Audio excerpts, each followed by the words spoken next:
other things. Some of the plants that plants are really good for pollinators, all pollinators across the spectrum, as well as a lot of what I did at my home in Bernie, Texas. And I will give you a caveat that my home in Bernie, Texas is along Cibolo Creek. And so I have the most beautiful, deep, luscious soil. The only rocks on my property were brought in. So there might be a bias there, okay? So just keep that in mind. But the plants that I'll be talking about grow in rocks. So, but they also, it turns out, grow in really nice soil too. The other thing that just to kind of give a plug, there's a box of these. These are old. Some of you may have them. It's from Native American Seed, but it's got a lot of the plants, some of the plants that I'll be talking about today. So if you don't have this and just want to have some background information, it's actually, they're free and over here, so I'd recommend picking them up. And then one book I'm going to recommend, he's actually written a couple, maybe 3 or 4 now, is this book by, have any of you attended a Douglas Tallamy presentation? I saw it online. Really good, right? Right? So I'm like a poor man's choice, okay? If you could ever get Douglas Tallamy, get Doug Tallamy. He does an online, and he's down in Florida or somewhere down there. He's a long ways from Texas. Delaware, that's right. But he's awesome. And his book, his latest book, Nature's Best Hope. Oh, is this the latest one? Okay. Well, this is one right before. Gosh, the guy, he is busy. This book is worth a read for anybody that likes to put plants or tree of any kind in your yard.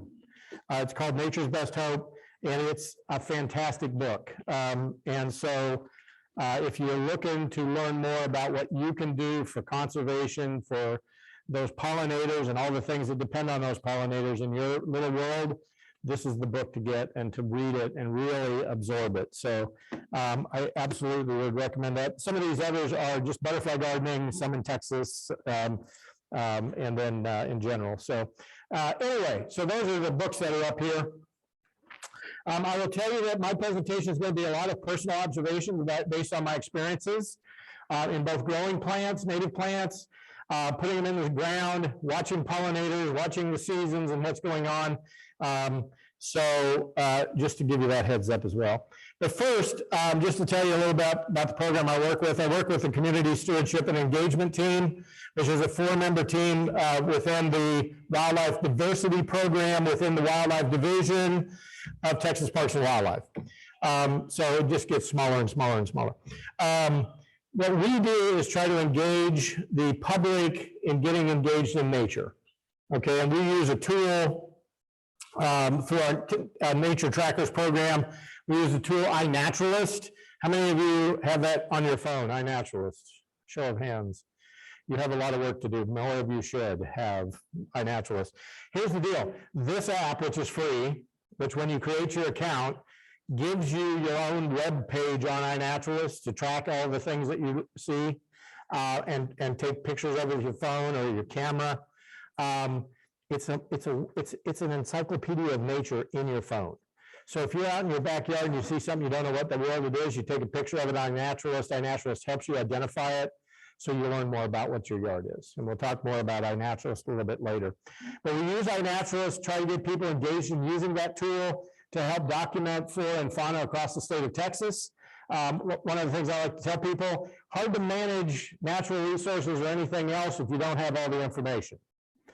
And so we don't have all the information about our flora and fauna in the state of Texas because every county has one biologist. You have one wildlife biologist with TPWD. He, a great guy, Ben Olson, get to know him. Great guy. He works with landowners, private landowners all the time. He is the biologist for Kendall County and Comal County. He does not have the capacity to keep track of every plant and animal that's out there and how they're doing. That's where community scientists, people like yourselves, people like me, can go out, document what's out there photographically or through song or sound, and can help add to the information knowledge.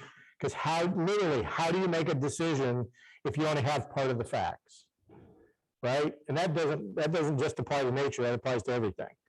But with nature and with conservation is really, really important. We do that so that we can get data from the general public, from those community scientists, and get it over to the research and conservation community so that they can make wise conservation decisions based on that information. We do that by we have 12 projects on our webpage that people can contribute sightings to. One of the most important ones we have up there is actually Herps of Texas, which is reptiles and amphibians across the state. There is hardly any funding to support understanding what's going on with reptiles and amphibians. And some of you may go, well, get rid of all the snakes. I don't care about them. As some of you that understand snakes a little more realize they're super important for the natural world as part of that cog to make everything work well. But that's a great project. We've accumulated a lot of data off that, and the vast majority of it coming from community scientists across the state. So we use those projects to gather data and then take that data, and it eventually ends up, some of it ends up in the Texas Natural Diversity Database. How many of you ever heard about that? That's what I expected. Trust me, before I went to Wildlife Division, I worked for state parks for 8 years, never heard of that in my life. And it's Texas Parks and Wildlife. So just to show you that even us in Texas Parks and Wildlife didn't know this thing existed. But basically what it is a database that is tracking different rare and unusual species of animals called SGCNs, which is species of greatest conservation need.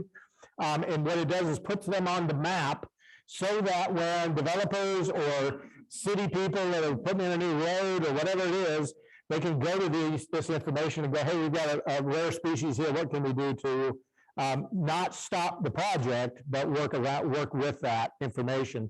And again, make a good conservation-based decision. So that's what that is. And I'm sorry none of you know about it, but now you do. Whether you'll remember it tonight, I don't know. Anyway, other things that we do, we also sponsor what's called a camera trap loan program for master naturalist chapters. There are 50 of those across the state, where community scientists in that group can take game cameras basically and do research, their own research projects by putting them out on the landscape to monitor what they have in their area. A lot of it is mammals, of course, but they occasionally get all kinds of cool things on game cameras, as I'm sure a lot of you know. We also have a couple of bird monitoring projects that we're doing. One is up in Old Settlers Park in Round Rock, where we're actually capturing and color banding loggerhead shrikes. This is the bird known as the butcher bird. It is a bird that grabs prey and stabs it onto barbed wire fences, you know, the barbs, right? See, I'm seeing heads shaking here. You know that. It's called the butcher bird. They create, it's like making a pantry on a barbed wire fence, basically. And they will kill everything from insects to small birds to small snakes and lizards to anything they can catch. And they're smaller than a robin, by the way. Fascinating bird. You don't want to get bitten by one. And I speak from experience. But we're looking at their nesting cycle, how they're doing. And the crazy thing about where we're doing this research, they are prairie birds. And of course, but they're still there. And where they're nesting is in this Round Rock Old Settlers Park is a recreational park, 600 acres of soccer fields, baseball fields, softball. Lake there, they don't use the lake. And parking lots all over the place. And yet they nest in the small oak and elm trees in those parking lots, and all those thousands of people are wandering around. These birds seem to be doing really well. In other parts of the country, they're failing miserably. In Canada, they're considered in some provinces endangered species. There are more of these birds nesting in Round Rock than there are in all of, I can't remember which province it is, one of the western provinces in Canada. So we're trying to study them here in Texas so that we can make management recommendations for those kinds of settings where they're still thriving, and then also hopefully raise awareness and help the species so it doesn't become one of those endangered species. The other group of birds we're working on is over in Bernie at a nature preserve. Two birds called the Lantana sparrow and the grasshopper sparrow. These are small grassland sparrows. They're tall grass prairie birds again. And we're looking at their how they're doing in their winter ranges. They come to Texas. They need old fields. They need pasture land, unmowed areas, ungrazed areas in order to survive. So we're taking a look at these birds as well. And they're really, you know, for a sparrow, they're beautiful, beautiful birds. And tomorrow morning at 7:45, I'll be out in the field chasing them. Terrible job I have. But somebody's got to do it. We do have a social media presence for Texas Nature Trackers program. We have a Facebook page and we have Instagram. I don't understand Instagram, so my colleague, who's much younger, takes care of that for me. And I manage the Facebook page, which is, I can tell you right now, the generational thing. But we actually do live events where we go live and take virtual nature hikes. You can follow Texas Nature Trackers on Facebook and participate. We have a lot of fun with that, and you can learn a lot of. So today, we're going to talk a little bit about considerations if you're going to use native plants in your yard, home, and then we're going to talk about my specific experiences with home habitat restoration, show you some of the evolving results. One of the things that you all know is that gardening is an ongoing process. It's not something you just put in the ground. And I remember when native plants started becoming popular, people were like, I just put native plants here and then I'm done. No, you're not done at all. It's just beginning. Because like any other organism, if you take it out of its natural setting with all of the things that it competes with, and you put it in this lush little spot where there's nothing to cause it problems, what will it do? It will flourish to the point where you might go, it's become a weed. Okay, so you do have to manage native plants. It's not that simple, but it's actually a lot. We'll talk about some of the important pollinator plants that I've experienced that work really well, that grow in this area, that you can actually find, purchase. Talk a little bit briefly about resources and a little bit more about iNaturalist, and we'll take some questions. I want to start off by showing you that book. How many of you have read that book, or even have ever heard of Aldo Leopold's book? So, in conservation circles, this guy died in the early 1940s. He wrote a book called Sand County Almanac. He didn't get to publish this before he died. Nobody would take the book. He is still, to this day, globally, the guy that people, wildlife managers, go to for talking about conservation on the landscape. This book, which is a little tiny book, it's awesome. You should read it. If you care about the natural world, if you want to learn more about the natural world and understand something he called a land ethic, on how we take care of land or vice versa, how we don't. Okay, depending on your viewpoint. This is a book you should read. Aldo Leopold is the guy that we still follow because his writings are so powerful to this day. And this is in the opening part of his book, and I love this. I kind of feel the same way. There are some who can live without wild things, some who cannot. These essays are the delights and dilemmas of one who cannot. And I don't think there's a person in this room that can live without nature. Honestly, we can't live without nature. We can't do it. This book is inspiring. It's an easy read. It's got great stories. In fact, my intern back here, Skillbridge intern, Wes, raise your hand, Wes. He's transitioning from 20 years in the Army to civilian life.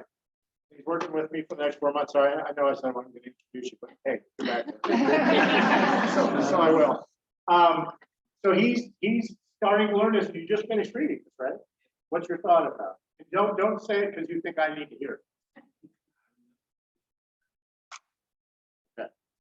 So there, and he's being very mild. He was talking more about it. I'm just saying, check this book out. It's still in print, even though it was published in the early 1940s. All right, so let's talk about considerations before and during the process of using native plants in your yard. And by the way, if you have questions throughout, don't make this conversation. This is my third in-person presentation in 2 years, so I'm thrilled to be in front of you. Just so you know, after about 175. So what do you already have? If you're serious about using native plants, one of the things you'll find out in most of our yards is that you already have some. Okay, it may be straggler daisy, which some of you might go, oh my God, I rip it out every time I get it. Yeah. However, right now, today, is one of the only native plants out there blooming. And there are butterflies flying around today, February 9th. And they need that plant. The straggler daisy, that little tiny plant that grows in the weed. And trust me, I dig it, but I need some. But it's a great plant. But find out what you have in don't destroy everything that you already have, and then you're setting yourself back. Observe, document what things are in your yard already. Do you have butterflies? Do you have bees? Just you don't have to know everything. You don't have to know all the species. And trust me, when it comes to bees, you will not. You just won't.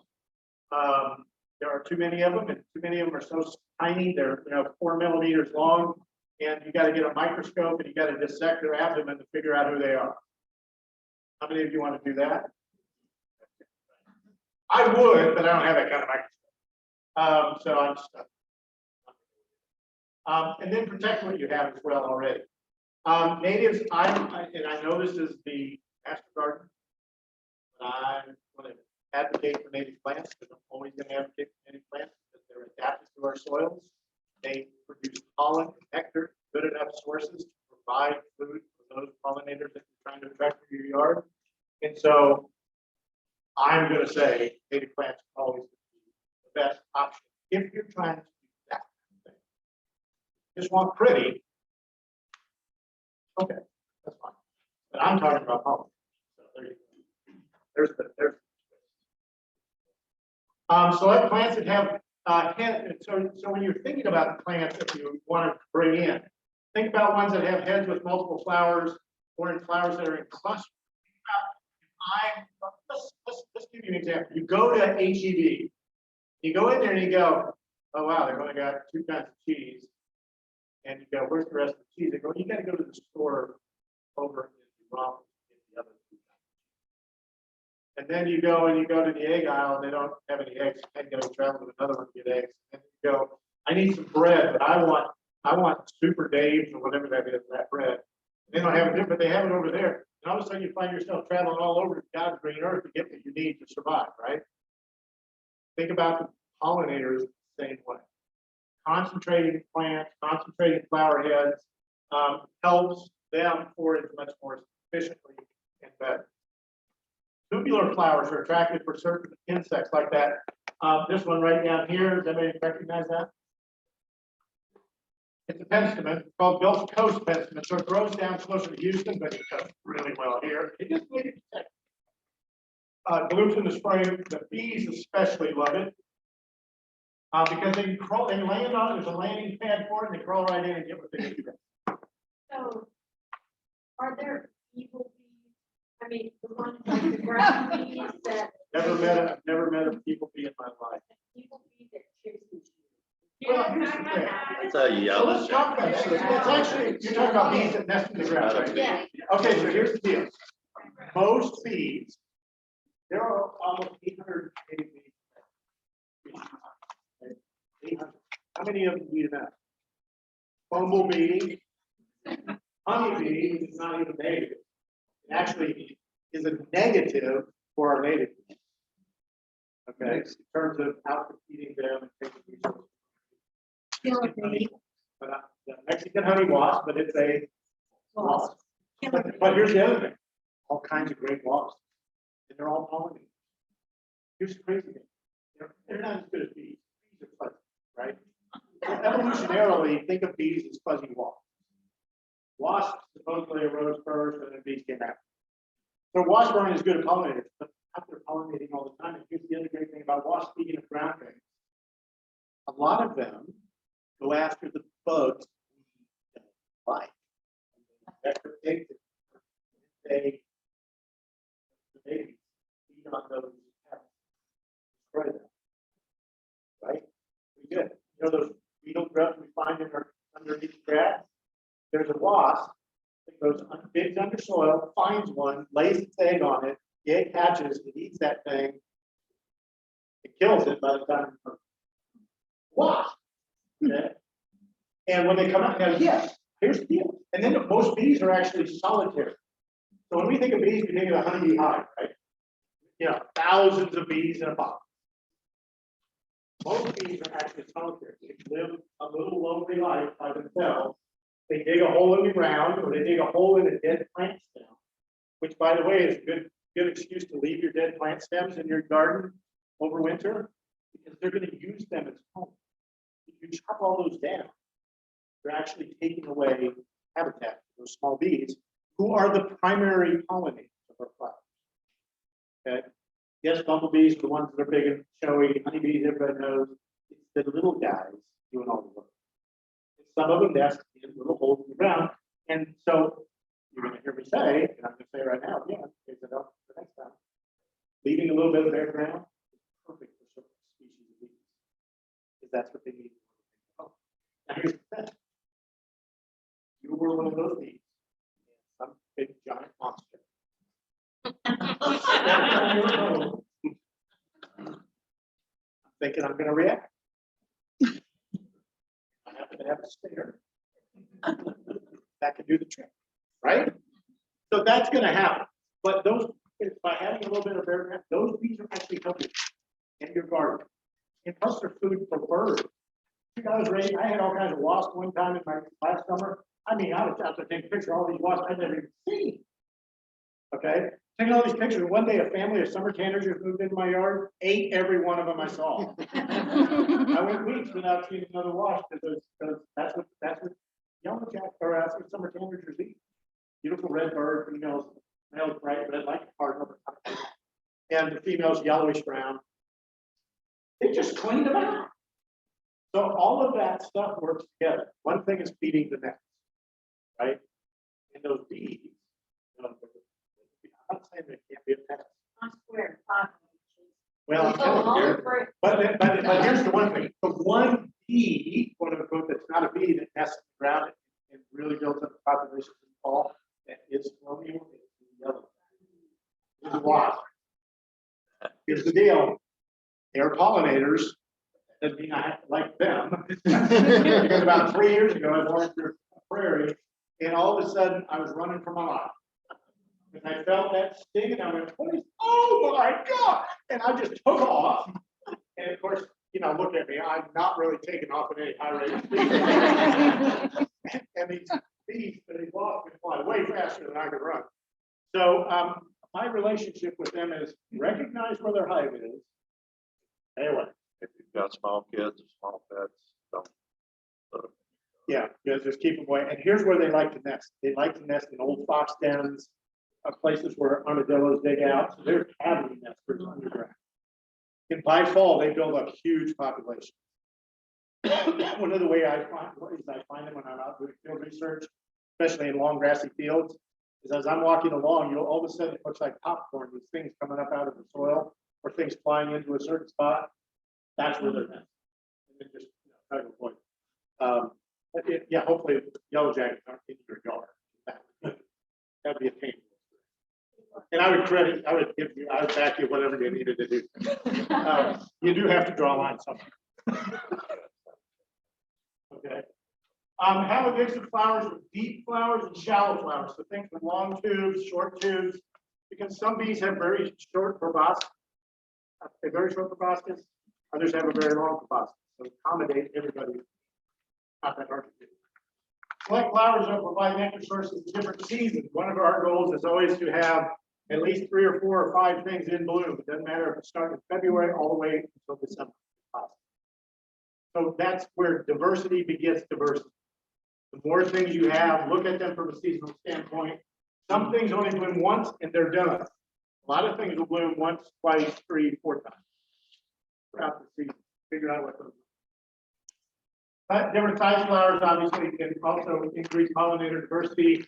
Different heights, some that are close to the ground, some that are taller, mix them up a little bit. Also, if you can find plants that are pollinator or are good for butterflies to lay their eggs on, serve as host plants, milkweed being a prime example for what butterfly. Monarch. That's a prime example of that. And then if you can avoid pests. Nothing good comes. Where do you go get plants and seeds? Fortunately, there are more and more businesses that are selling. And I work with states, I'm not going to say go to this store. But use your native plant society. They have sales spring and the fall. You probably have sales.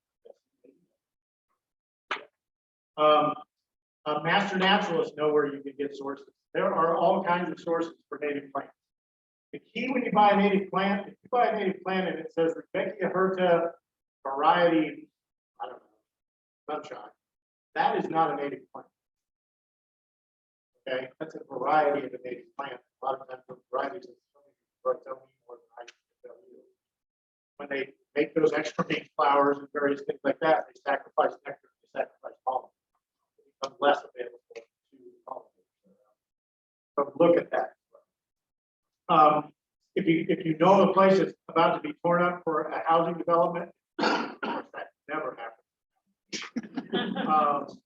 But if you did, you could try to organize a group to go out and collect some of the native plants, there's seeds, or dig up some of the native plants, save them, put them in gardens, do some kind of thing like that, and that happens a lot of the year. You can collect seeds from native plants. I do it from roadsides oftentimes. One of my rules I have is if there's 10 plants, I'll collect seeds from 2. Okay, so I'm not taking all of the seeds. I will tell you, in a native habitat, especially a prairie and grassland habitat, most of the seeds that are produced by the plants never germinate. There's so much in a good native habitat, there's so much root in the soil, and then just hitting the seed to the ground and then having enough light to fight through all of that, it just doesn't happen. So you can kind of rest assured that you might actually be giving life to where life might not exist. And then of course, purchase native seed. The only thing I'll say about that, if you go into a store and it says native wildflowers, and it has corn, what is it, cornflower, and what's that big corn poppy, California poppy? Don't buy that. That's not Texas native. It's just not. You're going to get mostly those non-natives, a few native seeds that fall in. The other thing when you buy native seeds, all seeds, most all seeds, have to go through stratification. What's stratification? So basically what has to happen, they have to go through a period of cold, wet treatment. That's called winter. Okay. When they pick the seeds in the fall and just put them in a bag and then give them to you, and you plant them, and then all of a sudden nothing comes up that first year, or very little comes up that first year, why is that? They haven't gone through stratification. The next year, if they survive, they may well come up. But a lot of times people put them out and they go, well, that didn't work, so I'm just going to go get some whatever, marigolds or whatever. And it's because we don't, those are the kinds of things we don't think about. The plants need that stratification. So if you buy seeds in the fall, you can actually get some sand in a baggie, put the seeds in there, a little bit of moisture, put them in the refrigerator for 6 weeks, pull them out, throw them in a plant, or throw them on the ground, and you've done your job. You help nature. You'll get better seed. And then get know your native plants. There are all kinds of books out there for this area. The Wildflowers of Texas Hill Country is the book that you want to have. There's 2 top books on the left are really good. Generally for the state of Texas, and no wildflower book has all of the wildflowers in Texas. Okay, not possible. Too many. You wouldn't be able to carry the book.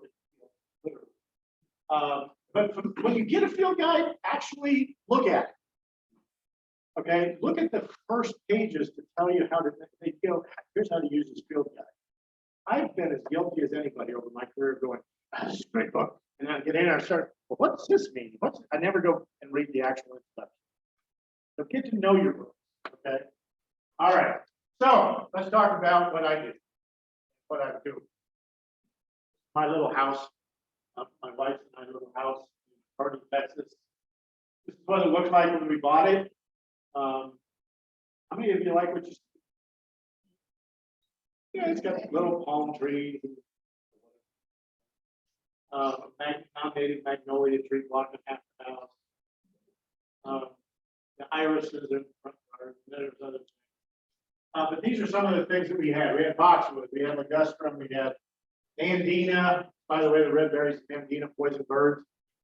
So you know. Non-native magnolia, ligustrum. Oh, ligustrum. Oh my God. No, I don't. That's and then I had purple heart, liriope, vinca, Asiatic dayflower, and garlic. All kinds of stuff. And some people literally go, wow, that's a beautiful yard. And then we didn't think so. We wanted to go with mostly plants. And I happened, when we bought this house, we had a little greenhouse.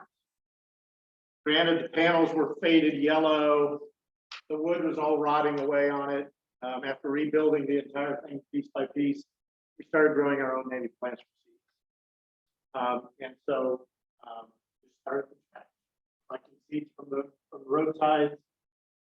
Like people would give us a plant, we'd grow that up, harvest the seeds, and start planting. This is what it looked like I said, when we bought it. My first, and notice the trees in the yard, they're all pecan trees, which are great because I love pecan pie. Golly, the squirrels bury a lot of nuts. And you know, after that pecan is germinated and is up for about a month, they're really hard to pull out of the ground. We've actually now, in the fall, we gather pecans and smash them on our sidewalk, and the doves, and the wrens, and the other birds come up and eat the crushed fruit. And then we have less of them in spring that I have to pull out. But those are all pecans. So, and a lot of shade as a result. This winter, it doesn't look like it, looks great because it's winter. But in the springtime, it's very shady. That's what it looked like the next year in July. The first thing we did was we started planting this section of yard because it was the most sun.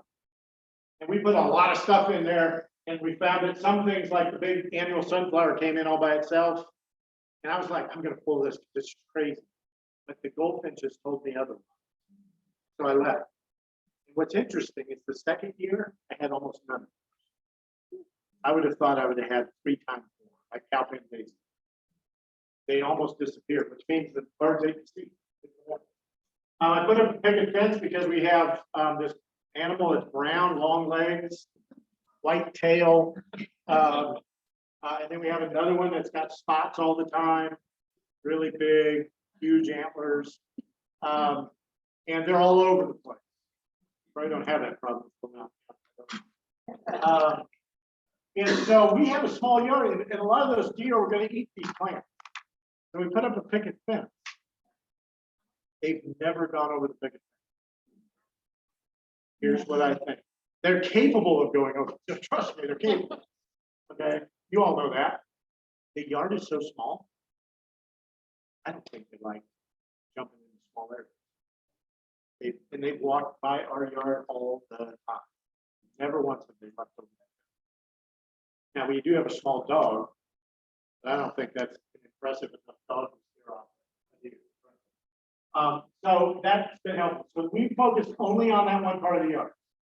So here's what it looked like before. That was, again, July 2020.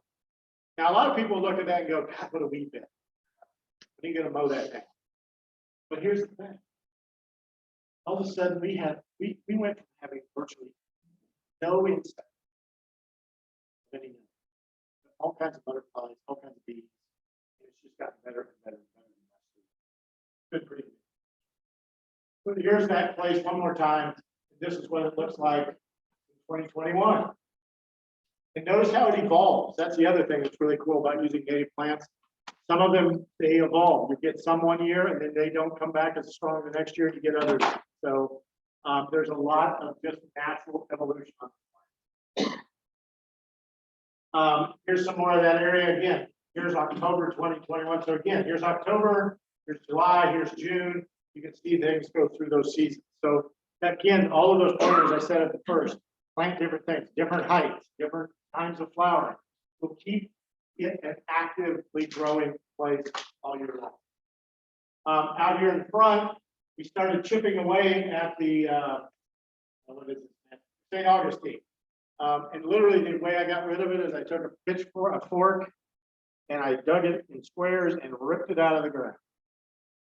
Okay, and I found all kinds of good soil. And it was fork by fork to get that out of it. So we've been carving it away and chipping away at the yard. More and more natives. We then started putting in native shrubs to build some structure to the yard and not just flowers. But it's an evolving sort of thing that's going on. Along here, we ripped out all this liriope and this magnolia tree. You'll see this magnolia tree later, actually. It's very beneficial for a different reason than but again, adding some structure here with some wood, different times of the year, you can see different things flower. So that's the great thing about all these natives, is you get all of this diversity, color, size, and attraction to our pollinators. The front of the yard where the deer do get to, we planted species that the deer don't eat. They don't eat pink evening primrose that blooms in the spring. They've never bothered. They don't eat the yellow flower behind the pink evening primrose right there, Engelmann daisy. They don't seem to bother that. So one of the things that I learned is look on the roadside and all the wildflowers are out there. And if they're out there doing really well and they're not protected, those are the ones to target if you're trying to keep deer away from eating everything you plant. I found that to be very beneficial. Mealy blue sage blooms 3 or 4 times a year. Pollinators love it. The deer don't eat it at all. Even this winter when it's still growing, I would have watched the deer walk right up to it, look at it, and walk right away. Okay, so that again, think of those kinds of things. And I've got Lantana, the native Lantana out here. Of course, they don't eat that as well. And then I put an ironweed out, a native ironweed out here. They don't eat that either. And then in the backyard, we tore out all this stuff. And by the way, when you start tearing this out, it's full of cockroaches.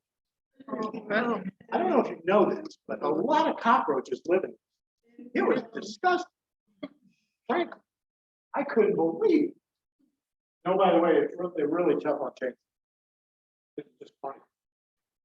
But there it is before. It does look pretty. Got Boston ivy back here. Look at that. Spread it all over the backyard. Guess what killed it? Storm. Set it back a long way. Back to removal, the yard looks a little more naked there. So what we wanted to do, and when you're thinking about using native plants in your landscape, think about layers. Okay, we think about flowers and that kind of thing. Think about layers. We have a canopy, we have ground. We have nothing in between. A lot of wildlife uses different layers of the woods. Some of them are on the ground layer, some are on the shrub layer, some of them are on the understory layer, and some are in the canopy. So what we're trying to do is create, over time, all of those different layers. Before I leave this house, I'm hoping I can look out there and not see the wooden fence you're going to see that we built. I want it to be vegetation up and down. We started planting, creating a shrub layer with some of our native plants, creating an understory layer with Mexican plum and black cherry. And then actually creating some good ground cover with some native grasses here, other shrubs and things like that. So we're adding those layers. And then just to show you a few of the plants that we're actually using, how many of you think you would actively want to plant agarita in your yard? There you go. Thank you. They make a very Yes, I've never had them, so you should let us know that. That sounds good. They make a really delicious berry fruit. You can see it right here.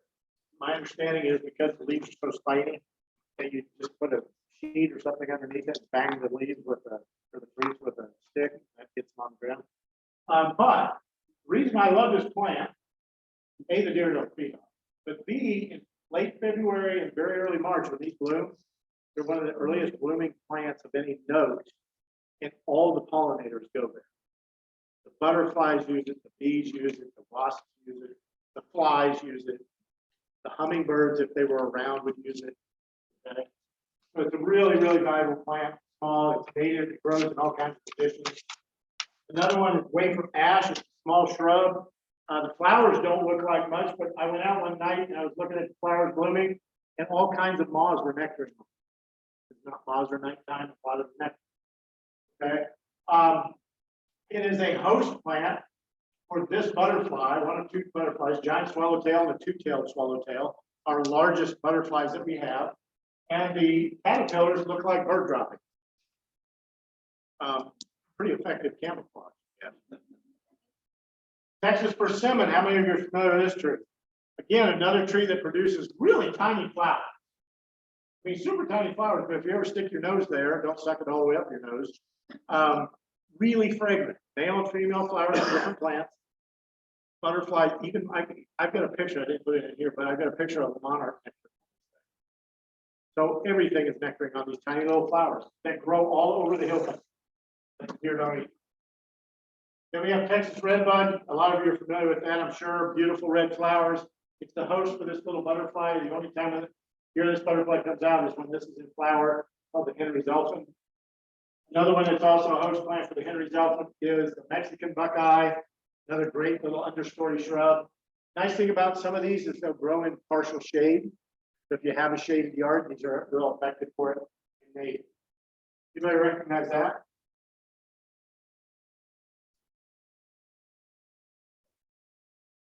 Wow, this is a plum. So this is Mexican plum. That's not a fair question, Mike. Okay, not a fair question.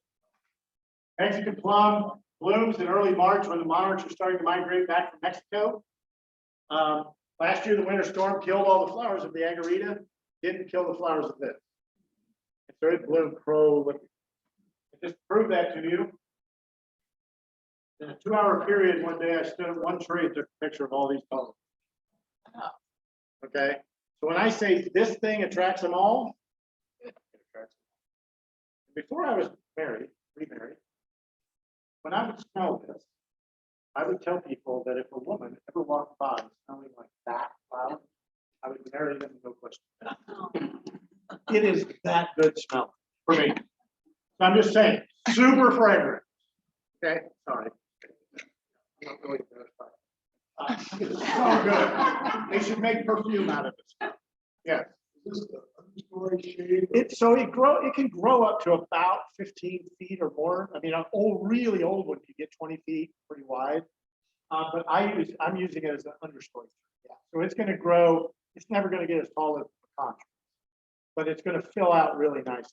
But it's a nice tree. How far away from your This guy's about, I've got 3 of them in my backyard, and each one of them is about probably 40 feet away from each other. And there's only one that's within about 20 feet of a pecan. So, and again, here's the thing. I got a 0.22 acre yard. It's small. I've packed. At some point, these plants are going to go, okay, it's me or you. And I'll let that struggle go. Yeah, the closest one's probably 15, 20 feet away. And then I scattered them out kind of in the corners of the yard so they could kind of fill in that whole area. So, was there a reason you asked that? That's an interesting question. Yes, ma'am. Yes, they do. Yes, they do. Yes, they do. They do really well. All of these. So think about it. Most of these plants I'm showing you are all growing on rocks. I just happen to have really good soil. I think it's because I'm from Iowa. And when I grew up in Iowa, I never saw rocks unless it was gravel on the road going to my grandpa's farm. Okay, so I think I got rewarded by luck. So here's another section of the house, very, very shaded. But you can see over time it's evolved, it's continuing to evolve and providing diversity. Sadly, my water feature, by the way, if you use water to attract birds, which is great, the best way to attract birds to your yard is water. If you start getting cedar waxwings in the wintertime, this year numbers are way off. You know what they eat? They eat fruit. So they eat yopon, but around here, they eat, what's that tree? I said I made a joke like I liked it, but I don't. No. What ligustrum? The problem with attracting hundreds of them at a time is they all poop. And I spend the rest of the year pulling seedlings of that shrub out of my yard. So just tell me. Okay. I'm still finding, and they haven't been in my yard all year. Yeah, here's another area. So we're just taking these small areas and just transforming them over time.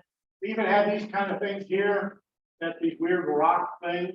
They had no purpose other than just. We turned them into a place where frostweed can grow underneath that pecan tree, blooms in the fall, big leaves. And then we've got cardinal flower. We actually took this area, dug it out, laid in a plastic tarp, filled the soil back in, kept it moist, and now we're growing wetland plants. Every other time I tried to plant cardinal flower, they died. It just wouldn't grow in the garden. Now it's right. And then we put in water, as I mentioned. We also then found another little corner here. And remember the magnolia tree? That's my bird feeding station. The bird feeding. So the evolving results, these are some, I'm not going to go through this. These are some of the things that are there. A lot of things, some things may not survive, that's okay.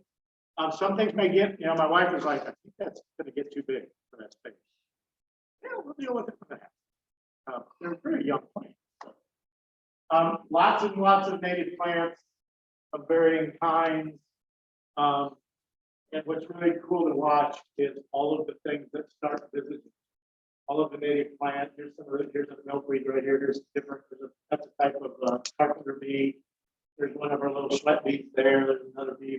God knows what that is. I've got books on bee identification. Again, look at all the diversity, the coloration, the colors that you get throughout the year. I've had more than 50 species of butterflies I've documented in my yard now. We do a butterfly survey twice a month at Guadalupe River. We've been doing it since 2014. We're up to 86 species there in all of Guadalupe River State Park, almost 2,000 acres. In my 0.22 acres, I've seen 50 species because of these native. We get more. Now we've got host plants, so I'm starting to see caterpillars here, which, by the way, the wrens love because they like to eat those caterpillars. And then here are my, look at these watch. Yeah, check these things out.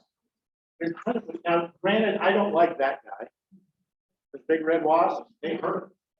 But all of these guys, I literally get up into their, you know, right up underneath their nose and take pictures, and they don't care. Okay, and they're all nesting in somewhere in my yard. But some of them are eating aphids, some of them are feeding on ambush bugs, some of them are eating grubs underground. Great. And then, of course, more than 70 species of birds I've been able to document in my yard. So what's next? I'm going to continue to weed out remnants of non-natives because that's always an issue. I'm going to continue to add species. I'm going to grow more things. And one of the important things that I do is I document everything I see with iNaturalist. The app iNaturalist. This is why I know what I have.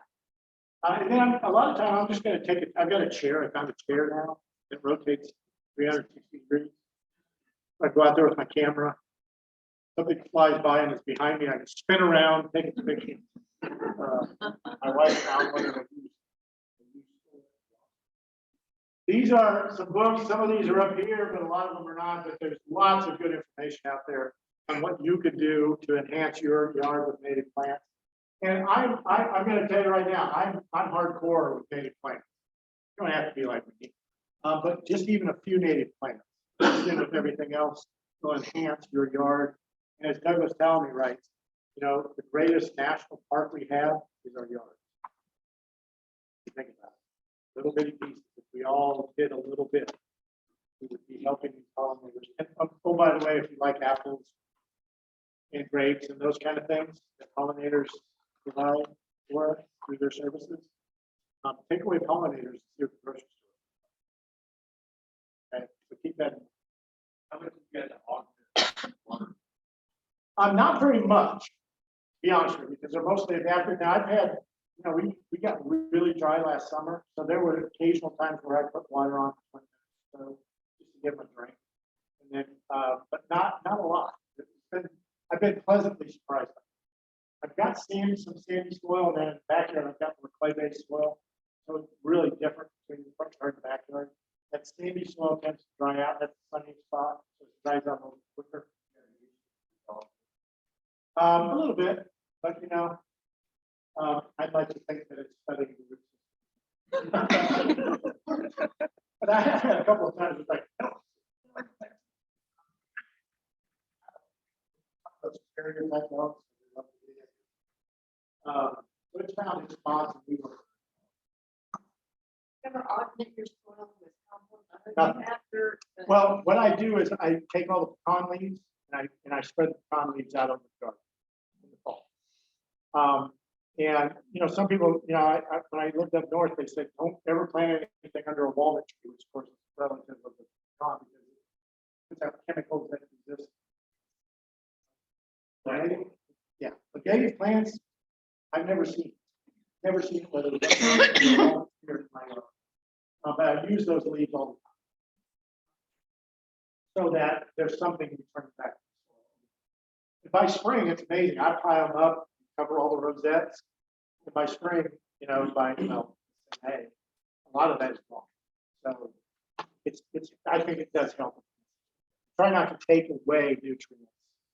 And like the leaves that are in the remaining yard, they all go in. Yes. Yes.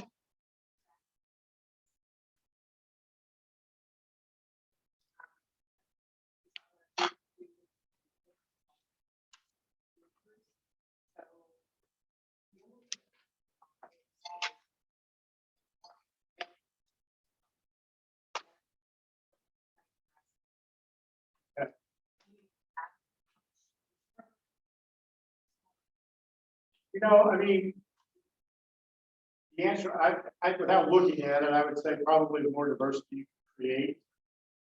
Frostweed is great because it provides that fall nectar source. Even though sometimes hot weather looks like death farmed over with those giant leaves. The agarita is good, but yeah, you could probably go on. You have a lot of deer back there. So that's why you have those two things. They don't feed on. Okay. But what you could do is try to find some plants or some seeds of things like Haley blue sage, which grows in the shade, grows in the sun. It's a perennial. The deer don't eat it. And try to get some of that out there. What kind of grass is around? Is it pear or blue stem or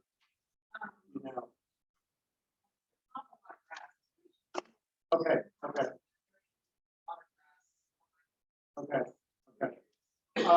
So yeah, so I would some of the things that I showed you would be good to try. In the shade areas, it's going to be a little harder. It always is. But that's where maybe you get a couple of beauty berries, which are beautiful little shrubs. Beautiful fruits, flowers are attractive to the critters. As I mentioned, the wafer ash, and a lot of these now, with some of the native places that sell just native plants, have all of these shrubs and small trees. And just kind of supplement. And the problem is with all the deer, those are plants they're going to eat. So, but again, even blue, they're probably not going to eat. And Texas Parks and Wildlife has a nice list of non-native of native plants that the deer don't eat. I think the Native Plant Society does. Well, y'all may have. But yeah, I would try to supplement. And even if you just get a few different things growing, cowpen daisy. How many of you know cowpen daisy? You know it can go crazy, right? But cowpen daisy is a cousin of frostweed. It's an annual. You can get some cowpen daisy, you can spread them out there. They can provide flowers from May all the way through fall. So it gives you some color. The butterflies, the people love that plant. It's as good as, not better than frostweed. In fact, it's blooms for a longer period of time. And at least, and the deer don't seem to bother that. So at least that gives you some color. It gives you a little bit of diversity, and it gives you a source of nectar. And it grows really easy. Yeah. Is there a reason why you would have an annual as opposed to a Well, so like black eye Susan's an annual, right? So I put some annuals in my yard, because it's a different kind of flower. Flowers of different times of year, and then it's going to reseed. The one thing I found, once I put some annuals in, I don't have to plant them again. They're going to self-seed and continue to be there every year. So yeah, mixing perennials and annuals, I like having it first. And again, sometimes I'll take those seeds from those annuals, and I'll make sure I put a couple of flats in my greenhouse, and then make sure I have plants. Put back out. How big is the Cowpen is going to get, I've seen it over my head. But usually it's about, 4 to 5 feet, something in there. To the extent that it waters that, you will get to the local mine. There you go. They'll crowd out everything underneath it. So I Yeah. recommend you thin them. Yes.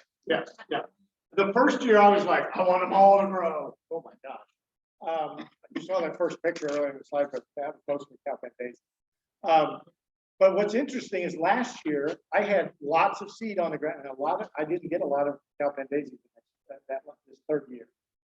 So it fluctuates, it goes in cycles, and then you have a ton of it, and you don't have a ton of it, and it goes. But yeah, and don't be afraid to think. I mean, you know, like I said, when you take native plants out of its native landscape, put it in a place where there's no competition, it's going to love it if it survives. The thin ones got huge. They went this way. They lasted. They were, I had to find them, cut them down. Yeah, they do. It's a robust plant. It is a robust. So the way I keep track of what I have in my yard is I have my own little project on iNaturalist. You can see as of the other day, I have 347 species I've documented in a 0.22 acre yard. Granted, there's a creek across the street. Granted, I live on a dead end street with only 4 other houses around me, but they don't grow anything. It's a sterile desert around my house, except for my house. Okay. So you can see, you can create a lot of diversity. So iNaturalist, very quickly. iNaturalist is an online social media. These college students in California developed this app.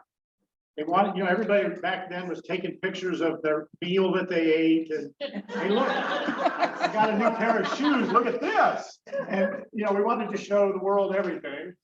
And they were like, well, why don't we get people out looking at nature? And so they created this app to get people connected to nature, and also then to generate biodiversity data. Clever, very, very clever. Okay. And they rolled this thing out called iNaturalist. You download the app on your phone, you create an account with a username and a password. You don't have to give them any personal information. You don't want to.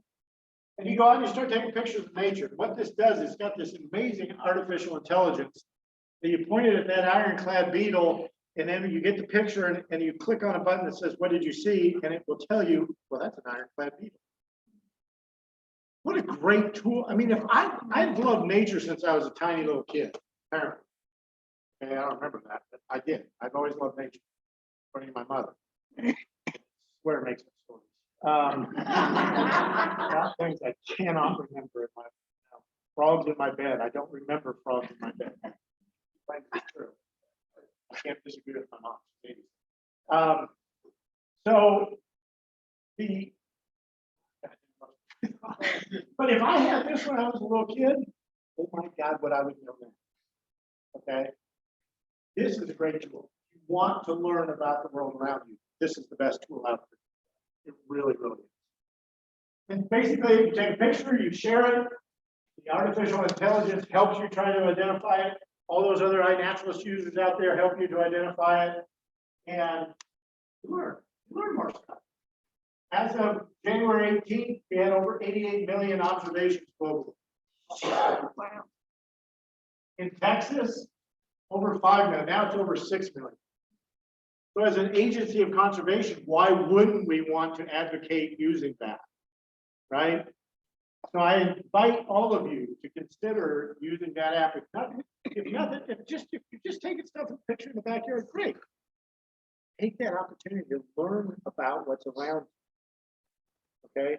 Most people I run into are so ignorant about the natural world. Yeah, brutally honest. They don't even know what's in their yard. This is an opportunity to learn what's in your yard. You might be surprised at what you have. How do you create a project for your yard? That would be a different session. Oh, okay. But I can give you my email. Okay. And you can email me and I can help you. Okay. Thank you. Because they changed the procedure. Oh, okay. Because there's so much use that they're blowing out their servers. So it's almost too successful.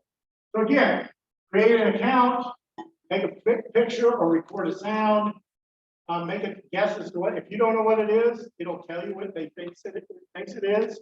If it can't tell you that, then you know it's a butterfly. Type in butterfly. Share it with all the other iNaturalist users. They'll help you. When you saw it, that happens when you take a picture on your phone. Where you saw it also records the coordinates. Okay, that's as easy as it gets. It really is. This is what the app is going to look like when you click on taking a picture, whether it's the other one. Thank you. Android. Clearly, I don't have an Android, right? Okay. Nothing wrong with an Android. It gives you these four choices. You can even upload nothing. But you can take a picture, you can use the cameras that are in your camera roll, okay? Or you can record sound on it. So if you hear frogs or a bird, okay? You can do that. Those are all your choices. And then the other cool thing about this, that a lot of people don't realize, you get your own webpage. Okay? So up here on the top, you can explore the whole world. Okay? You can go and look for different animals. Let's say you're going to take a trip to Australia. You could go on iNaturalist and look and see what birds are being seen in Australia or whatever. That thing that you're interested in. So you can do that on a global level. This is all your page. You can look at your observations. You can look at your profile. You can edit observations from the website. All of that can count and be really, really valuable.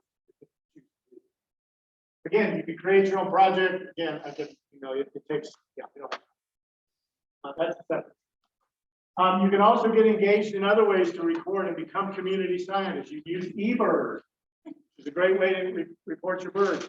Here's what's really cool about this. You can now go on there and you can look up a species on eBird, and they get it's the biggest community science project on earth. Okay, so many people use it, and I know not everybody here is a bird watcher, but what you can do is you can pick a species, and it shows the range of that species, and it shows January to December, and they put all the points where people see those birds on that, and they put it in motion. You can watch the migration of the bird in the south, migration of the bird in the north, concentration of where it lives. Really, really cool. You can take part in Project Feeder Watch if you use birds, a great community science project. Another one coming up this is going on right now. You can do the great backyard bird count. Another way to track and become a community scientist. If you have a nest box in your tree, you can contribute the information to Nest Watch, another community science project. You can get on the National Wildlife Federation and put habitat in your yard. You can join Monarch Watch and create a monarch way station. All kinds of, you tag monarch butterflies. Everybody in this room could catch a monarch if you had a net. Unless you're like a butterfly whisperer, you can grab them right off the flower. You can put tags on them and help them track migration of these butterflies in the United States. And here's the thing I'll leave you. I'll let you read it. All of you have heard of the Lorax, whether you wanted to or not. Okay. And it's very true statement. Okay. We need more of that. We need it as a shameless plug for my grandchildren. Their futures matter to me. What we do now matters to them down the road. If we don't take care of things, we're leaving them impoverished. You really want to leave the world knowing that you didn't help make the world a better place for our children, not just my grandchildren. But look at them, they're beautiful. They may be four of the most beautiful little girls on earth. Certainly the smartest. So, anyway, it all matters, really does matter. So there's my email address right there. Please feel free to reach out to me. I hope that this was some benefit to you this afternoon. I know it's getting late. You've been here a long time. You're probably going a really long. Yes. Who did you say Ben's last Ben name? Olson. Ben Olson. He's our local wildlife biologist. If you type in Comal County wildlife biologist, his name. Really good guy. Yes. Never stratified the calculation. I leave it on the ground and it germinates on its own, but I haven't had to stratify because it falls so fast to the ground. But it does have to go through stratification. It needs to cool wet. I would put it in the fridge if you still, and I have some in a bag somebody gave me. There's probably still time to throw it out there. So what you might do is experiment, throw some on the ground now, let the rest of the winter go through, and then put some in some sand and some moisture in the fridge. See how it just compares to how it happens. Yeah. How about your neighbors? You said it's sterile around you. Yeah. What do they? They probably think I'm nuts. They probably do. Meaning, but Here, I'm very fortunate. I don't live in HOA. Somebody come and tell me I gotta have the yard. I would never live in HOA. Actually, my one neighbor who we talked to the most, right next door, at first I think surprised not we were a little mess. But she has come to appreciate all butterflies. She now sees the red shouldered hawk across the tree. Comes out with her camera, wants to take pictures. It really boils down to go forward and help bring those people along. And there will be some people that will say that's just what we said. And frankly, okay, that's your opinion. But I'm gonna go out there and do a butterfly, birds, all of that. And I'll gladly invite them over to Q&A and have a broth.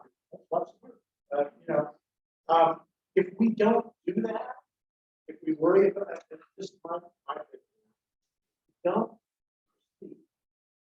worry about what neighbors think. Don't do anything. We're gonna get started. It wouldn't matter where I live. Now, here's the other thing. Keep in mind that my yard is wide. You could take all of those same native plants, build little beds, little rock, designs, and have it much more manicured. It's still native plants. It'll look beautiful. Different people look at that and go, that's beautiful. I've seen those kind of gardens in Berkeley. My wife helps with one that looks spectacular. I prefer the wild. Okay, they're both beneficial. You don't have to just go, I'm just going to throw it out and just let things go crazy. I'm lucky enough. But by doing nothing, keeping and maintaining a sterile green yard, what value of that? They make you feel good. Look, I'm doing better than the neighbor. My grass is looking green. But for me, I think about it as a natural standpoint. What are we doing? Going back to how do we take care of the land? Do we have a land ethic, or are we just abusing it? That's the whole thing. I prefer to try to.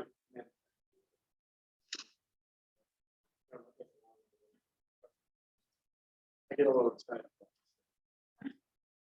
What was the name of the Facebook page? It's just Texas Nature Trackers. Yeah, Texas Nature Trackers, Texas Parks.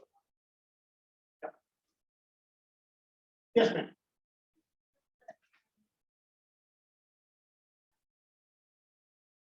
Like I mentioned to him, every once in a while, when it gets really dry, I'll put some water on it. I'm not going to sit there and tell you that don't ever put water on it. That could be, misrepresented.